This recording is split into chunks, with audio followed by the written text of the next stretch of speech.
Soldiers of Christ arise and put your armor on. Strong in the strength which God supplies. Strong in the strength which God supplies through His beloved Son.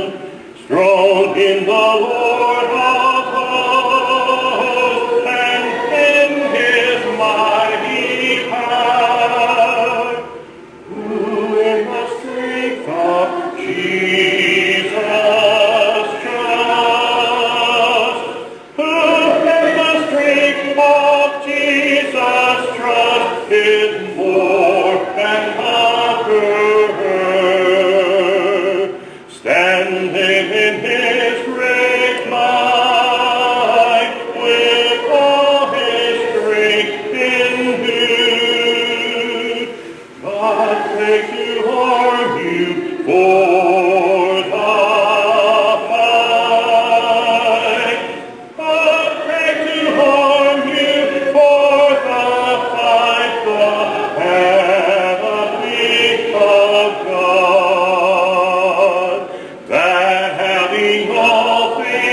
Signed up, and I'm going to lay that right here.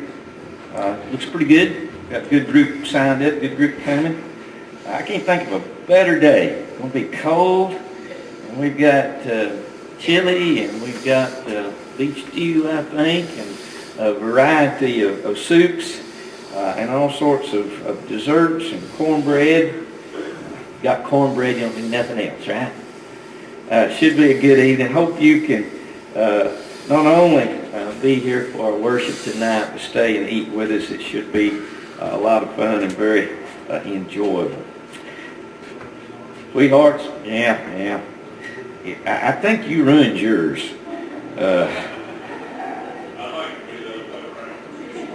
He told her to sit down a while ago, right in front of all of us. And, I'm smarter than that. I don't do that. Not really. Okay, let's get back to the Bible here. We were at verse 24, talking about the parable of the wheat and the tares, or the weeds, as Chuck's reading had. And Chuck just read for us the explanation. We talked about that a little bit.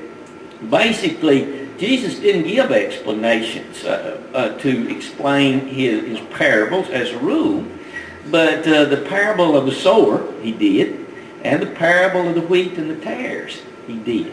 And that's interesting. Maybe, at least from the parable of the sower, the disciples asked for an explanation. And they may have asked for explanations that we're not even aware of, and that isn't recorded. But it is interesting that the explanation was given with these two particular parables. But in the parable of the tares and the wheat starts in verse 24 and goes all the way down to verse 30 there. But as I mentioned, Chuck just read the explanation.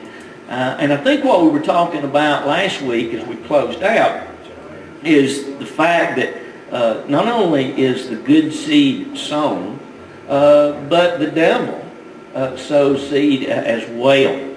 And we went back and noted that with that very first sin, we see that Satan, through the serpent, through the snake, spoke to Eve, and he changed the good seed by adding one little word, the word not. Ye shall not surely die. God had told Adam and Eve that they would die if they ate of that forbidden fruit from the tree of knowledge and good and evil. And Satan has never stopped doing that. So just as the truth is being sown and preached across our world this morning, that which is false will be preached and taught as well. How does Satan do that? He does it through us. How does God do it? He does it through us. So we need to be very conscious, I think, of that fact. That's why it's so important that we be here this morning, that we take the time in the privacy of our own homes to really dig and to study our Bibles, that we then can come together like we are this morning to discuss and to look and to ask questions and to really think about what the Bible actually says, so that we then can have the assurance of knowing the truth and living according to it. And it should also keep us very aware, I think, of the danger of accepting something or believing something that is not sown by God, but by us.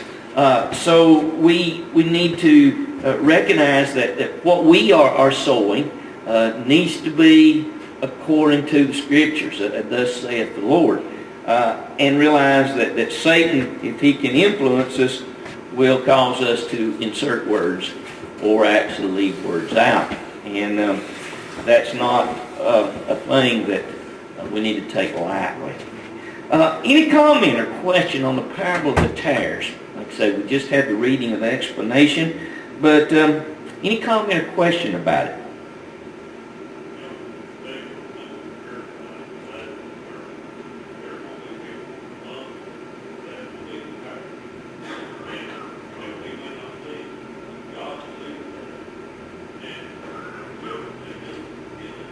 Yeah, exactly. So, and that's a good point. And I think it's something that I was just thinking about a moment ago. And you're exactly right. But when you look at this, the kingdom that he's talking about here is not the church, it's the world. Now, that's interesting. Do we have within the church those that are not being all they ought to be? Yeah. Do we maybe sometimes put on a show? Yeah, because we're warned against hypocrisy, aren't we?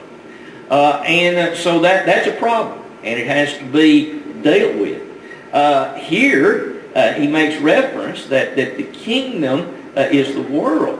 And obviously we can see that out in the world and realize that it's an issue there as well.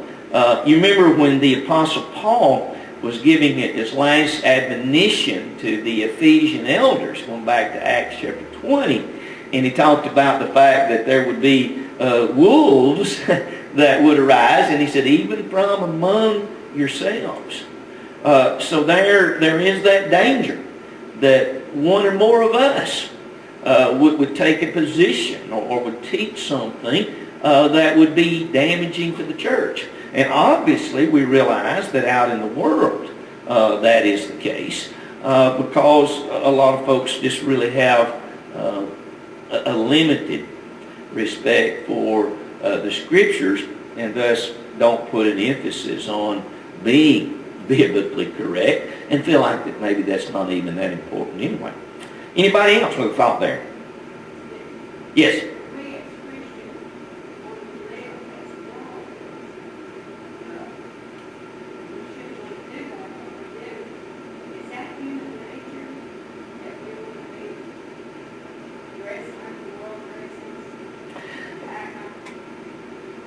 You know, and that's a good question. I think we have to be careful about, you know, the answer and the way that we feel about that. As humans, God created us with free moral agency, the ability to choose. And as humans, we don't always make the right decisions. Some people take that and say, well, we just can't help it. You know, and that's the cop-out. That's the excuse. On the other hand, we do need to recognize that there is a weakness as human beings. With the ability to choose, we don't always make the right choices. So we could say, I guess, it is human for us to want to be like the world. And I think that's why the Bible warns us so much. In John, he says, don't love the world, neither the things that are in the world. So the warnings are there. Is it a human thing? Obviously, as humans, yes. God created us, though, with the ability to make the right decisions. And He's promised us that He'd never have allowed us to be tempted above that which we're able to bear, that He'll not put so many problems and troubles on us that we can't make the right decisions. But it is a battle for us. It really is. And God, understanding that, He gives us the grace and the mercy that we need to be overcomers. Yes, sir.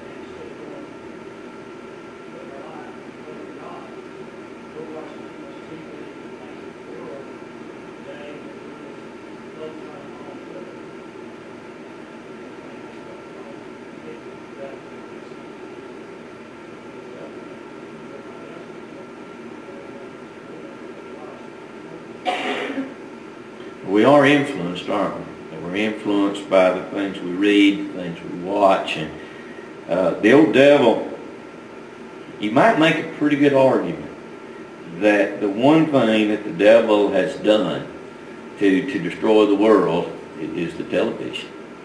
I mean, he's used it. I don't know if you're like I am, but sometimes, I don't know how many channels we have now, but I flip them, and sometimes I don't flip fast enough because I still see something I don't want to see, whether it's nudity or language or whatever. And sometimes it's just impossible to find something that really is fit to watch. And we're influenced by that. And I think that just as Eve was tempted, by the fruit, it was appealing. It must have looked like it would really taste good, So she was influenced by that. And I think we also are influenced, by the clothing and by the cars and by the houses and the lifestyles that people are living. And it's tempting to want to be more like the world and not to be as concerned maybe as we ought to be about living in the world but not being a part of it.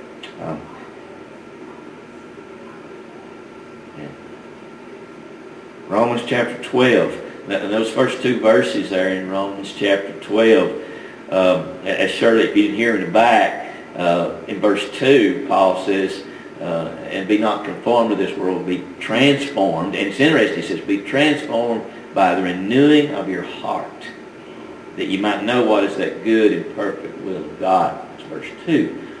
So it's a heart issue. It's an attitude issue of making sure that we are constantly, being transformed in the right direction to be more Christ-like. Keep our nose there, keep studying it. But, and Alan, that may not even answer the question that you had, but I think that, obviously from all the warnings that we have, there's a real danger for us as human beings that we will be swayed in the wrong way.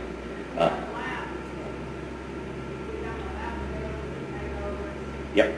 He has no power. He has no power that we can't withstand. Now, there seems to have been a period of time in the first century when miracles were performed that folks were sometimes overcome by evil spirits or by demons, as they were called. Now, one thing I don't know is, did those folks have the ability to withstand that? Did they allow that to happen? Maybe so. But that came to an end when the miraculous ability to perform miracles and cast those devils out came to an end. And we are assured that God will not allow us to be tempted by Satan above that which we're able. So it's a choice. It's a choice. And we talk quite often about the fact that, we're good at laying the blame on somebody. Truth be told, that's not going to get it done. I can blame you, you can blame me, but the bottom line is you choose and I choose. Now that should not take away from the seriousness of me trying to be as good an influence as I can and you trying to be as good an influence as you can be. We have a responsibility there. And yet, when we stand before God, 2 Corinthians 5 and verse 10, to receive the things done into our bodies according to that which we have done. I won't answer for you, and you won't answer for me. So it's an individual choice. Anybody else?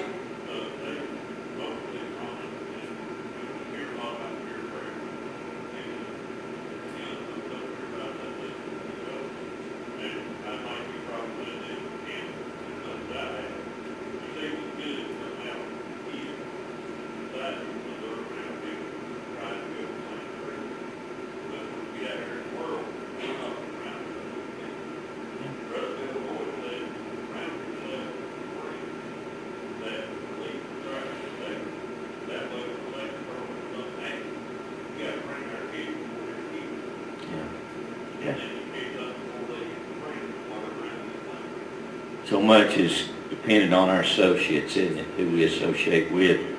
And you're right, we do talk about it lots of times with our kids, particularly our teenagers, but it's an adult issue as well, isn't it? Yeah, it really is. Anybody else about this parable? Anything here? There is one other thought. He does make mention of the master's decision. He says, the servant says he wants to pull these tares or these weeds up. And he said, no, leave them alone, at least for now. And again, remember that he's talking about the world. I think that basically is to caution us against our actions of maybe being condemning before the fruit is obvious. Sometimes we may find ourselves pretty much, condemning or Xing off a person without knowing anything about the circumstances or the situations. So fruit will show who and what we are in the church as well as out of the church. And we need to be careful that we are not becoming self-proclaimed judges. To make sure that we know what we're talking about and we know the situation before we just condemn everybody and everything. That is just not the kind of attitude. We don't want to be that kind of a negative person. A lot of badness in the world, but a lot of goodness in the world too, you see. Start saying.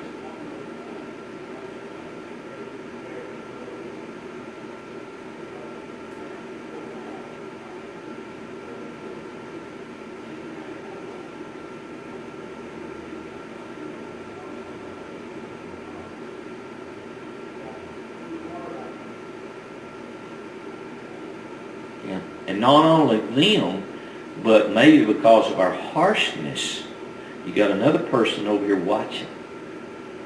And they're seeing how that you deal with this person.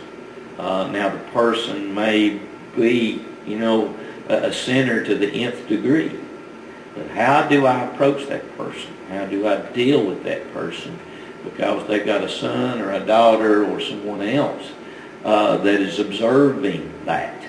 And that person who has a good heart may see whether we deal with compassion and love and understanding, even with a wicked situation. We've all heard stories about, somebody that just went in, as we say, like a bull in a china shop, and just told somebody they were going to hell if they didn't change, And there may very well be a place for that.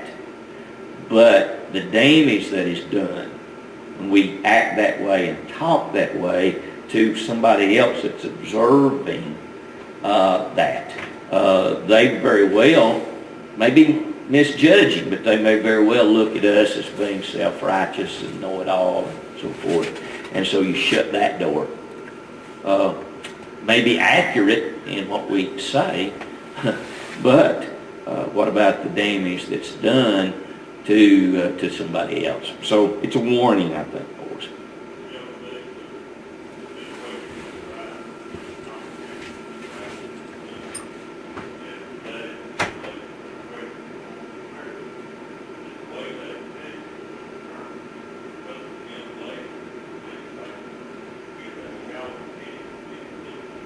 Right.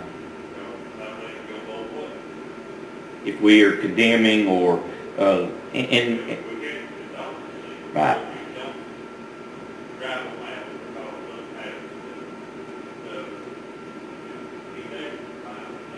Right. Don't overlook the sin, and yet how do we handle that? Do we handle it with forgiveness and compassion and encouragement? You're exactly right. Okay, what I want us to do with these next few parables, since they're just 2 or 3 verses, we'll read them and then discuss them. Verse 31, Matthew 13. Another parable he put forth to them, saying, the kingdom of heaven is like a mustard seed, which a man took and sowed in his field, which indeed is the least of all the seeds. But when it is grown, it's greater than the herbs and becomes a tree, so that the birds of the air come and rest in its branches. Now he's back. Kingdom here is the church. What thoughts do you have there from this particular mustard seed parable? Okay, small beginning, great things. Okay. Mustard seed is a little tiny thing, isn't it? You can hardly see, and when you think about the tininess of it, and then when it does grow, in comparison, it's huge, isn't it? I think so. The power of the gospel to change the worst of people. I think about John Newton, who is the writer of Amazing Grace. Now, he was a slave trader, slave owner, worked in some of the worst of conditions, but he turned his life around. Now, he may not have been a Christian according to what the Bible actually teaches, but he left all of that behind. He came to believe in God, and it was a promoter of God and godly things. It just shows what this tiny seed in a heart can do. What it did with Saul. Saul persecuting the church, putting Christians into prison, standing by while they stoned Stephen and giving his consent. I know this is another thought, but, I would imagine that throughout the rest of his life, he would shut his eyes and he would see Stephen die. I can imagine, because now he is a gospel preacher, Saul, the Apostle Paul, that he killed one, or he helped kill one, or he consented to the killing of one, and he had to live with that. But the bottom line is, the Word of God changed him, completely, that 180 degrees. Now, within a matter of days, he was preaching and teaching and proclaiming Jesus as Christ, where just before he had been claiming that Jesus was an imposter, and that this sect was actually going against the Word of God. And of course, he was standing up for the law of Moses. So it just shows the power. Okay? The next one, verse 33, another parable. He spoke to them, the kingdom of heaven is like leaven, which a woman took and hid in 3 measures of meal till it was all leavened. What do you learn from that one? What? Okay, can be spread. Exactly.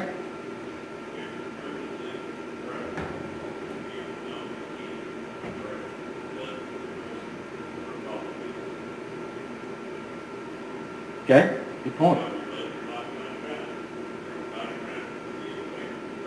So the power that we have to affect others in a good way, and we can also be a negative thing as well. There's power both ways, isn't there?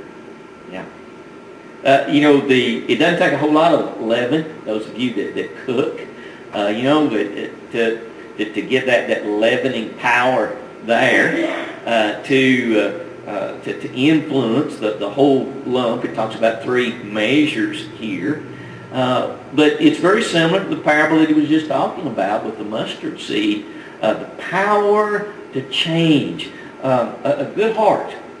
And sometimes when we look at the wickedness of the world, I think that maybe it overwhelms us.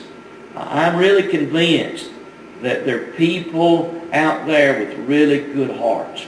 They may be over here in X denomination, but their heart is good and they're wanting to do what's right. Then there are other folks that are not religious at all. They work hard, they take care of their families, they're honest, they're truthful, they help you in any way. Point being, there's good hearts out there. If we can just get the Word of God in there. That's why we need to constantly be looking for opportunities to invite folks, to encourage folks to come. Circumstances change. Maybe there's a death in the family. Maybe there's an accident. Maybe there's the loss of a job, whatever. Those things change. And it opens a door for these good hearts to be touched with the gospel. And the power is amazing. Anybody else with a thought there? Okay, the next couple of verses, he just gives sort of an explanation, verse 34. All these things Jesus spoke to the multitude in parables, and without a parable he did not speak to them, that it might be fulfilled which was spoken of the prophet, saying, I will open my mouth in parables. I will utter things kept secret from the foundation of the world. So Jesus was using these parables and these stories, and it had been prophesied that he would do that. And that they were very powerful as they were used. Okay, the next section there, let's see, he goes on and gives the explanation of the tares. We've already looked at that. Any question in verses 36 through 43 where he explains the tares that we were talking about a few minutes ago?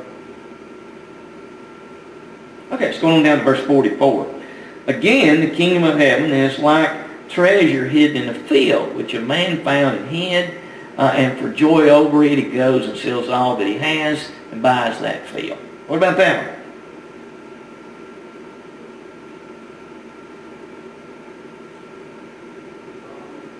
It's all in, yeah. All in. And that's basically what we're taught, isn't it? That we can't, just be partially committed. If we're going to be good Christians, faithful Christians, we've got to be all in, right? We can't just toy with our Christianity. What else?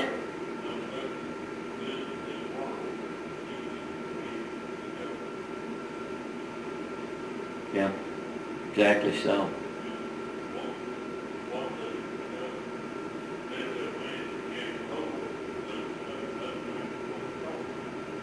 Yeah.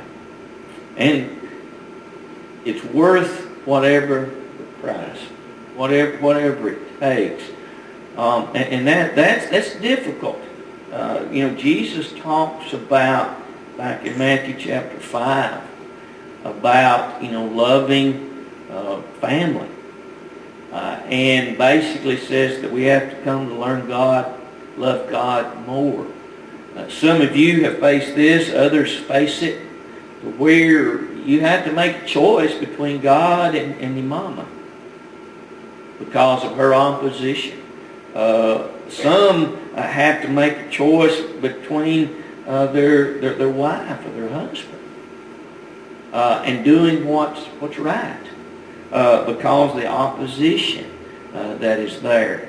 And that's hard. That's a hard thing to come to the point of realizing that salvation is worth more than all the world or any relationship in the world. God expects us to give our all. And He goes to great length, as this parable emphasizes, and the next one as well, with the pearl of great price, is the fact that the value of going to heaven, the value of salvation, is so much more valuable than anything else that we can think of or imagine. And it sort of comes back, I think, to where we were earlier. You know, we're so influenced, you know, by the world that if we're not careful, the value of looking good and having money and living in a particular type of house and driving a particular car becomes so important to us that those things override what we're putting into our salvation. And it's a constant battle for us to think about, you know, how we're spending our money, how we're spending our time, and those types of things in reference to it. I remember a story, and I think this was in India, but there was a fellow visiting there, and there was a missionary there, and he was taking him around, showing him what people were doing and how they were living. And it came by a little farm, and there was a young boy out there plowing, but his daddy was pulling the plow. And the visitor said something about that, and the missionary said, well, he said, we needed money for a building or a project for church building, and he said all they had was their ox. That was really worth anything, so they gave their ox, sold it, and gave the money. And so here now the father is having to pull the plow. You know, and ever since I read that story, I thought, you know, here was a family that recognized that whatever you had to give up, you know, to contribute and to be a part. Were they asked to do that? No. Were they expected to do that? No. But they wanted to do that. And thus they made that sacrifice. Am I willing, you know, to sacrifice whatever it takes in order to do more, in order to give more? It's a serious question. Is what I'm receiving more valuable? Indeed it is. And in life now, as well as an opportunity to go to heaven someday. And so both of these parables, I think, emphasize the value of what we're receiving in comparison or contrast to whatever we have to give up to have it. Anybody with the thought there?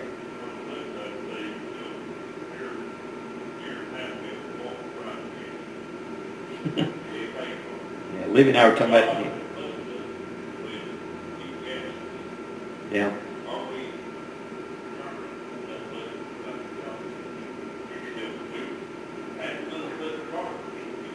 Yeah. We came up with the money when it was almost $4 a gallon, didn't we? Libby and I were talking about that this morning. I saw it at $1.39. Anybody seen it any cheaper than that? It's what? Where was it? Must have been having a war. You had to have those gas wars there once in a while. Yeah. 124 in Athens, okay. Everybody go to Walmart in Athens then, okay. But, you know, yes, sir.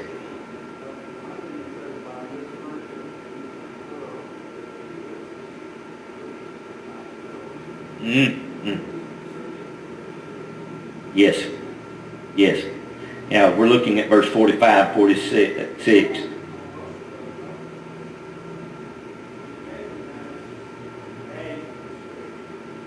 Yes.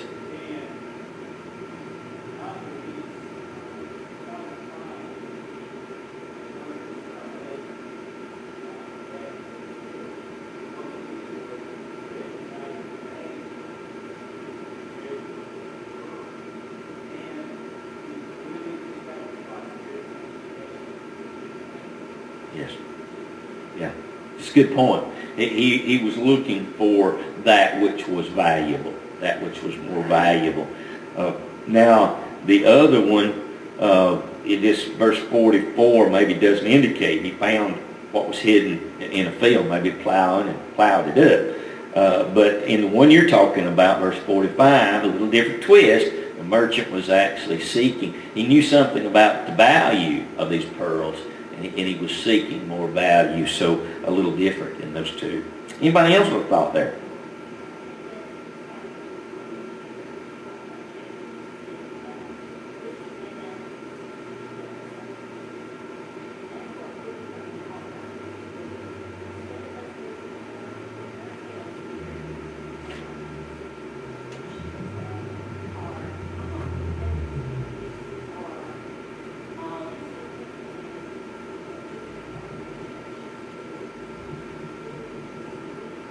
Yeah.